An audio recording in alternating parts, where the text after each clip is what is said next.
Welcome to the Fiber Girls Show, a podcast committed to connecting communities and accelerating businesses through fiber optics.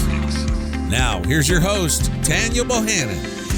We're back again with Matt Silbert. He's the president of Crossroads Communication Solutions, and we were talking about fiber in rural America. But now let's talk about dark fiber. What is dark fiber? Dark fiber really kind of came about when carriers started deploying fiber optic cables, and they found out that with the advent of like DWDM and CWDM technologies, that they had way more fibers than they actually needed. And you saw this probably about 10 years ago. There was kind of a shift in the telecommunications business on like the national carrier level. It kind of commoditized the cables. They started selling off the fibers without lit services or any kind of bandwidth on them, just made the fiber available. And that's what dark fiber is. Who is utilizing the dark fiber networks? What company would that work best for? So you see a pretty good mix of dark fiber customers. Healthcare networks are a big one, where they have their own local area network and they use their own proprietary wide area network between locations. Other competitive local exchange carriers buy dark fiber from each other on a regular basis. Other corporate customers that have multiple locations and their own internal network are the ones that are buying up all the dark fiber. So dark fiber also can be referred to not just cable that's already there, but brand new cable within a private network. Oh, absolutely. Yeah. Some of the biggest dark fiber builds I've seen have been done by one company for another company. Simply provide connectivity between two locations, without having that client company taking on the risk and the financial burden of building and deploying a network. Well, that's what we were talking about yesterday in our offices at T.A.K. Fiber. We were talking about how it can actually save a company money. Let's say you decide you just lease those cables, design your own fiber network, and then of course you always need to find that point of presence so that you can access online. What are some of the challenges if I as a company want to have my own dark fiber network?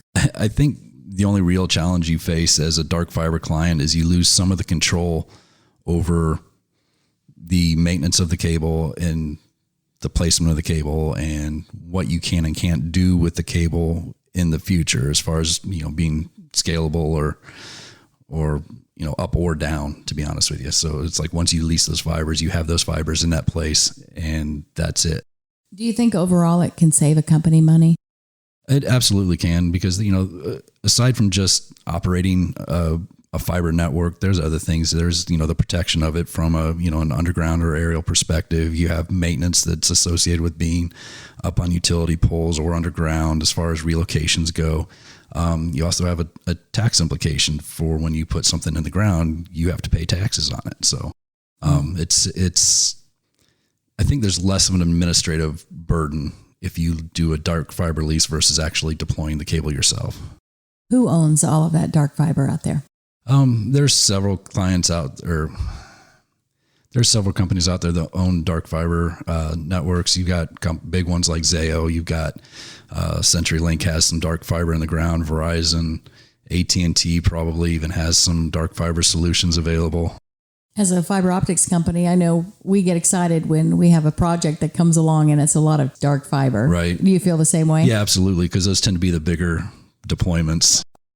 Is it expensive to lease dark fiber? In what cases would I find that would be a benefit to me as opposed to not using the dark fiber? So I think in situations where you have more funding available spread out over a period of time versus, a very capital intensive process of building a fiber network, it probably makes a little bit more sense from a cash flow perspective to lease dark fiber than to build your own network. When you see all of these articles out there that talk about dark fiber market is expected to hit, $11 billion, what does that mean? What does that look like? So what that means is that carriers are going to continue to put high count cables in the ground when they only need, maybe 12, 24, 48, or 72 fibers for themselves.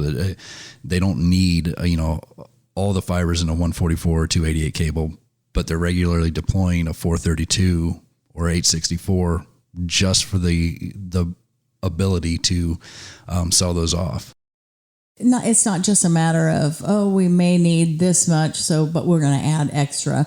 That is done with a purpose to be able to make some money. I think originally it was an anticipation of having that much internal need, and now it's just kind of something they plan on doing is adding enough fibers to sell off. And if you're the owner of the cable and you look at it from a cost recovery perspective, you can recover the cost of a build if you lease out X number of fibers over 5 years, 10 years, however long the IRU contract is, and then it paid for itself. And then all the revenue you get off the circuits on that fiber for yourself is just it's profit. That sounds like a smart thing to get involved with as a company. Right. Well, there has to be some disadvantages. What are some of those? Dealing with the entire construction process is the disadvantage. I mean, it's not something that's cheap, and it's not something that's easy to do or figure out. So if you haven't done it before and it's not what you do as a company, it's not something you want to try out. Well, that leads me to my next thought. A lot of companies can find dark fiber intimidating. So would you say that it's as intimidating as the perception out there, or is it less intimidating and people should look more into dark fiber? So that's a yes and a no answer on that one. If you have a good IT partner or a good partner with, someone like CCS or T.A.K. even, you can kind of have that guidance through the process. Most of the contracts are not predatory. You won't get locked into something that's going to be detrimental to your business, but it does help to know where your points of presence are and the important boxes to check, and having an experienced partner in that process is pretty important. What are the benefits of using dark fiber in cases of disaster or disaster recovery? So one way that you see, especially government agencies, have a lot of dark fiber available to them as a redundant path in the case of disaster recovery or business continuity. It allows them to have that second pipe without having it active and the costs associated with keeping it active. So like you said, really, if you're going to get into dark fiber and utilizing that, it's very important to have your own resources, or at least connections, such as field engineers and design engineers and people who know what's going on out there with that cable. Yeah, if you're going to operate a dark fiber network or lease dark fibers, it's pretty important to have an internal support system, whether it be, direct hire employees or a vendor that's well-versed at that type of thing. Do the companies out there who lease that dark fiber support it in any way? They do from a protection and maintenance standpoint. They own the sheaths, and the sheath is, the outer PVC coating of the cable that actually contains all the fibers. So the company that the fibers are leased from is still responsible for the maintenance and repair of that sheath. But once you decide to lease that and set up your own network, you're kind of on your own. Yeah, basically the company you're leasing it from will have a point of demarcation, and then from that point inward to your network, you're responsible for it. And what does your company do to help people deploy dark fiber? So we help the carrier side of the companies that actually own the cable.